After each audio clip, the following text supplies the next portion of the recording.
ವೈಡಿ ರಾಜಣ್ಣನವರಿಗೆ ಶಾಸಕ ಅನಿಲ್ ಚಿಕ್ಕಮಾದು ಆಹ್ವಾನ ಪತ್ರಿಕೆ ನೀಡಿ ಸನ್ಮಾನಿಸಿದರು. ತಾಲೂಕು ಕನ್ನಡ ಸಾಹಿತ್ಯ ಪರಿಷತ್ನಿಂದ ಪಟ್ಟಣದ ಜಯಚಾಮರಾಜೇಂದ್ರ ಕ್ರೀಡಾಂಗಣದಲ್ಲಿ ಜನವರಿ 17ರಂದು ನಡೆಯುವ ನುಡಿಜಾತ್ರೆಗೆ ತಾಲೂಕಿನ ಪ್ರಥಮ ಕನ್ನಡ ಸಾಹಿತ್ಯ ಸಮ್ಮೇಳನದ ಅಧ್ಯಕ್ಷತೆ ವಹಿಸಲಿರುವ ಸಾಹಿತಿ ಡಾಕ್ಟರ್ ವೈಡಿ ರಾಜಣ್ಣ ಅವರ ಮೈಸೂರಿನ ನಿವಾಸಕ್ಕೆ ಭೇಟಿ ನೀಡಿದ ಸಮ್ಮೇಳನದ ಸ್ವಾಗತ ಸಮಿತಿ ಅಧ್ಯಕ್ಷ ಶಾಸಕ ಅನಿಲ್ ಚಿಕ್ಕಮಾದು ಆಹ್ವಾನ ಪತ್ರಿಕೆ ನೀಡಿ ಸನ್ಮಾನಿಸಿದರು. ಕನ್ನಡ ಸಾಹಿತ್ಯ ಪರಿಷತ್ ಜಿಲ್ಲಾ ಘಟಕದ ಅಧ್ಯಕ್ಷ ಮಡ್ಡಿಕೇರೆ ಗೋಪಾಲ್ ಮತ್ತು ಸರಗೂರು ಕನ್ನಡ ಸಾಹಿತ್ಯ ಪರಿಷತ್ ಅಧ್ಯಕ್ಷ ಎಂ ಕೆಂಡಗಣ್ಣಸ್ವಾಮಿ ಪಾಲ್ಗೊಂಡಿದ್ದರು. ಸಮ್ಮೇಳನದ ಸ್ವಾಗತ ಸಮಿತಿಯ ಅಧ್ಯಕ್ಷರಾದ ಶಾಸಕ ಅನಿಲ್ ಚಿಕ್ಕಮಾದು ಮಾತನಾಡಿದರು. ಕನ್ನಡ ಸಾಹಿತ್ಯ ಪರಿಷತ್ ಜಿಲ್ಲಾ ಘಟಕದ ಅಧ್ಯಕ್ಷ ಮಡ್ಡಿಕೆರೆ ಗೋಪಾಲ್ ಮಾತನಾಡಿದರು. ಈ ವೇಳೆ ಕನ್ನಡ ಸಾಹಿತ್ಯ ಪರಿಷತ್ತಿನ ಕಸಪ ಮಾಜಿ ಅಧ್ಯಕ್ಷ ಎಂ ಚಂದ್ರಶೇಖರ್, ನಗರ ಘಟಕದ ಅಧ್ಯಕ್ಷ ಕೆ ಶಿವರಾಮ್, ನಂಜುಂಡಸ್ವಾಮಿ ಸೇರಿದಂತೆ ಮುಂತಾದವರು ಉಪಸ್ಥಿತರಿದ್ದರು.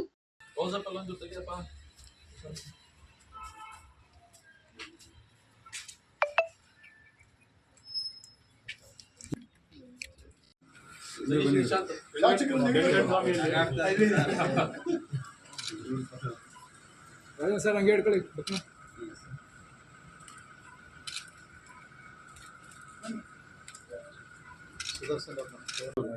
ಪ್ರಥಮ ಬಾರಿಗೆ ಸರಗೂರು ತಾಲೂಕಿನಲ್ಲಿ ಕನ್ನಡ ಸಾಹಿತ್ಯ ಸಮ್ಮೇಳನವನ್ನ ಸರಗೂರು ತಾಲೂಕ ಆದ ನಂತರ ಪ್ರಪ್ರಥಮ ಬಾರಿಗೆ ಆಯೋಜನೆಯನ್ನು ಮಾಡಿದ್ದೀವಿ. ಈ ಒಂದು ಅಧ್ಯಕ್ಷರಾಗಿ ನಮ್ಮ ಕನ್ನಡ ಸಾಹಿತ್ಯ ಪರಿಷತ್ಗೆ ನಮ್ಮ ವೈಡಿ ರಾಜಣ್ಣ ಅನ್ನೋರನ್ನ ನಾವು ಆಯ್ಕೆ ಮಾಡಿದ್ದೀವಿ. ಯಾಕಂದರೆ ನಾನು ಇವ್ರನ್ನ ಮೊದಲನೇ ಬಾರಿಗೆ 2017ರಲ್ಲಿ ನಮ್ಮ ತಂದೆಯವರು ಶಾಸಕರಾದಂಥ ಸಂದರ್ಭದಲ್ಲಿ ಅವತ್ತು ನಾನು ಭೇಟಿ ಮಾಡಿದ್ದೆ. ಅಲ್ಲಿಂದ ಇಲ್ಲಿ ತನಕ ಕೂಡ ಭಾಳ ನಿಕಟವಾದಂಥ ಸಂಪರ್ಕವನ್ನು ಇಟ್ಕೊಂಡು ಇವರು ನಮ್ಮ ತಾಲೂಕಿನಲ್ಲೇ ಒಂದು ವೈದ್ಯಕೀಯ ಜೀವನದಲ್ಲಿ ಇಬ್ಬರೂ ಕೂಡ ಅವರ ಶ್ರೀಮತಿಯವರು ಮತ್ತು ರಾಜಣ್ಣ ಸರ್ ಅವರು ಕೂಡ ಒಂದು ಒಳ್ಳೆಯ ಸೇವೆಯನ್ನು ನಮ್ಮ ತಾಲೂಕಿನಲ್ಲಿ ಸಲ್ಲಿಸ್ತಾ ಇದ್ದಾರೆ. ಭಾಳ ಖುಷಿ ಆಗ್ತದೆ, ಭಾಳ ಸಂತೋಷ ಆಗ್ತದೆ. ಭಾಳ ಕನ್ನಡದ ಬಗ್ಗೆ ಭಾಳಷ್ಟು ಒಂದು ಅಭಿಮಾನವನ್ನು ಇಟ್ಕೊಂಡು ನನ್ನ ಕೈಯಿಂದನೇ ಸುಮಾರು 6 ಕನ್ನಡ ಸಾಹಿತ್ಯ ಪರಿಷತ್ ಭಾಳ ಹಿಂಸೆ ಮಾಡಿ ನಮಗೆ ಪ್ರತಿ ವರ್ಷ ಮಾಡಬೇಕು, ನೀವು ಮುಂದೆ ಬರಬೇಕು, ಯುವಕರಿದ್ದೀರಿ ಅಂತ ಬೆಂತಟ್ಟಿ ಭಾಳಷ್ಟು ಕೆಲವೊಂದು ವೇದಿಕೆಯಲ್ಲಿ ಏನೇನು ನಾನು ಮಾತಾಡಬೇಕು ಕಾರ್ಯಕ್ರಮದ ಬಗ್ಗೆ ನನಗೆ ಪತ್ರವನ್ನು ಬರೆದು ನನಗೆ ಕಳಿಸ್ತೀನಿ ಇಂಥದ್ದು ಮಾತಾಡಿ ಅಂತಲೂ ಕೂಡ ನನಗೆ ಕನ್ನಡದಲ್ಲಿ ಭಾಳ ಸ್ಪಷ್ಟವಾಗಿ ಅವರ ಜೊತೆ ನಾನು ಚರ್ಚೆನ ಹಲವಾರು ವಿಚಾರಗಳಲ್ಲಿ ಚರ್ಚೆನ ಮಾತಾಡಿದ್ದೀವಿ. ನಮ್ಮ ತಾಲೂಕಿನ ಬಗ್ಗೆ ಅಭಿವೃದ್ಧಿ ಇರ್ಬೋದು, ಇನ್ನಿತರೆ ವಿಚಾರಗಳ ಬಗ್ಗೆಯೂ ಕೂಡ ನಾನು ಚರ್ಚೆಯಲ್ಲಿ ಫೋನ್ ಮುಖಾಂತರ ಕೂಡ ನಾವು ಮಾತಾಡಿದ್ದೀವಿ. ಅದರಿಂದ ಯಾರಿಗೆ ಅಭಿಮಾನ ಇರ್ತದೆ, ಯಾರಿಗೂ ಕನ್ನಡದ ಬಗ್ಗೆ ಭಾಳ ಆಸಕ್ತಿಯನ್ನು ಹೊಂದಿರ್ತಾರೆ, ಮತ್ತು ಭಾಳಷ್ಟು ಬುಕ್ಕುಗಳನ್ನ ಕೂಡ ಅವರು ಬರೆದಿರ್ತಕ್ಕಂಥದ್ದು ಭಾಳ ವಿಶೇಷತೆ. ಅದರಲ್ಲೂ ಕೂಡ ವಿಶೇಷವಾಗಿ ನಮ್ಮ ಮೈಸೂರು ಜಿಲ್ಲೆಯಲ್ಲಿ ನಮ್ಮ ಗಡಿ ತಾಲೂಕು ಅದು. ಯಾಕಂದರೆ ನಮ್ಮಿಂದ ಒಂದು 20 ಕಿಲೋಮೀಟರ್ ದಾಟಿದ್ರೆ ಕೇರಳ ಗಡಿ ಭಾಗ ಇರತಕ್ಕಂಥ ತಾಲೂಕು. ಇಲ್ಲಿ ಆಗ್ತಾ ಇರ್ತಕ್ಕಂಥ ಕಾರ್ಯಕ್ರಮ ಭಾಳ ವಿಶೇಷತೆ. ಅದರಿಂದ ಅವ್ರನ್ನ ಇವತ್ತು ನಾವು ಆಯ್ಕೆಯನ್ನು ಎಲ್ಲ ಸದಸ್ಯರು ಒಳಗೊಂಡಂತೆ, ಜಿಲ್ಲಾ ಅಧ್ಯಕ್ಷರು ಒಳಗೊಂಡಂತೆ ಅವ್ರನ್ನ ನಾವು ಆಯ್ಕೆಯನ್ನು ಮಾಡಿದ್ದೀವಿ. ಭಾಳ ಹೆಮ್ಮೆ ತರ್ತಕ್ಕಂಥ ವಿಚಾರ. ಇದೇ ರೀತಿ ನಮ್ಮ ತಾಲೂಕಿನಲ್ಲಿ ಪ್ರತಿ ವರ್ಷ ಈ ಒಂದು ಸಾಹಿತ್ಯ ಸಮ್ಮೇಳನ ನಡೀಲಿ ಅಂತ ಈ ಸಂದರ್ಭದಲ್ಲಿ ಹಾರೈಸ್ತಾ, ಇವತ್ತು ನಾವು ಎಲ್ಲರೂ ನಮ್ಮ ತಾಲೂಕಿನಾದ್ಯಂತ ಅವ್ರಿಗೆ ವಿಶೇಷವಾಗಿ ಎಲ್ಲ ಮುಖಂಡಗಳ ಆಹ್ವಾನವನ್ನು ನಾವು ಮಾಡಕ್ಕೆ ಬಂದಿದ್ದೀವಿ.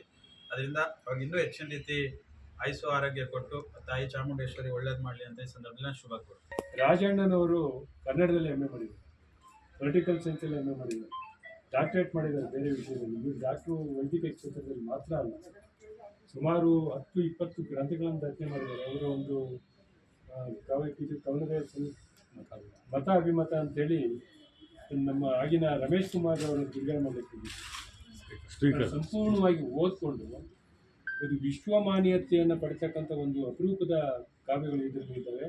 ನಾನೇ ಬೆಳಗಾಗ್ಬಿಟ್ಟೆ ಅದನ್ನು ಓದ್ಬಿಟ್ಟು ನಾನು ಪರಿವರ್ತನೆ ಆಗ್ತಾ ಇದ್ದೀನಿ ಮಾತನ್ನು ಹೇಳಿದ್ದೀನಿ. ಹಾಗಾಗಿ ಅಪರೂಪದ ಲೇಖಕ ಸಹ ಸಂಘಟಕ ನಮ್ಮ ಜೊತೆಲಿ ಎಷ್ಟು ವರ್ಷಗಳ ಕಾಲ ಇದ್ದು ಸಣ್ಣ ಅವರಿಗೆ ಗೌರವ ಸಲ್ಲಿಸುವಂಥ ಒಂದು ಅವಕಾಶ ನಮಗೆ ಸಿಕ್ಕಿದೆ. ಹಾಗಾಗಿ ಬಹಳ ಮುಖ್ಯವಾಗಿ ಸೋದರಿ ಚಂದ್ರಕಲಾ ಅವ್ರನ್ನ ಅಭಿನಂದಿಸಿ. ಸಾಹಿತ್ಯ ಪರಿಷತ್ತಿನ ಕೆಲಸ ಅಂದರೆ ಬಯಸ್ಕೊಳ್ಳೋದು, ತೆಗೆದುಕೊಳ್ಳೋದು ಮತ್ತು ದುಡ್ಡು ಖರ್ಚು ಮಾಡೋದು, ಇಷ್ಟೇ ಕೆಲಸ.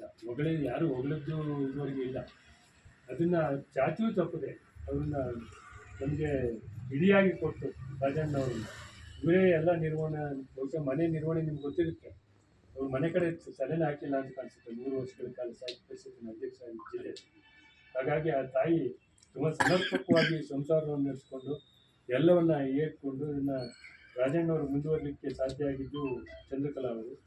ಒಬ್ಬರು ಮಾತು ಬರದ ಪಶುಗಳ ವೈದ್ಯಕೀಯ ಸೇವೆಯನ್ನು ಮಾಡ್ತಾ ಇದ್ರೆ, ಒಬ್ಬರು ಮಾತು ಬರುವಂಥ ಮನುಷ್ಯನ ಸೇವೆಯನ್ನು ಮಾಡ್ತಾ ಇದ್ದಾರೆ. ಒಂದು ಕಪ್ಪು ಚುಕ್ಕೆ ಹೇಳಿದಂತೆ ನಾನು ನಿಜವಾಗ್ಲೂ ನಾನು ಮನುಷ್ಯರ ಸೇವೆ ಮಾಡಬೇಕು ಅಂತ ಹಳ್ಳಿಗಾಡಿನಲ್ಲಿ ನಾವು ಬನ್ನಿ ಕೆ ಆರ್ ಆಸ್ಪತ್ರೆಗೆ ಹಾಕ್ಸೋಣ ಅಂತ ಹೇಳ್ತಾ ಇಲ್ಲ. ನಾನು ಚಿಂತಾಜನಕ ಸ್ಥಿತಿಯಲ್ಲಿ ಹಳ್ಳಿಗಳಿದ್ದಾವೆ.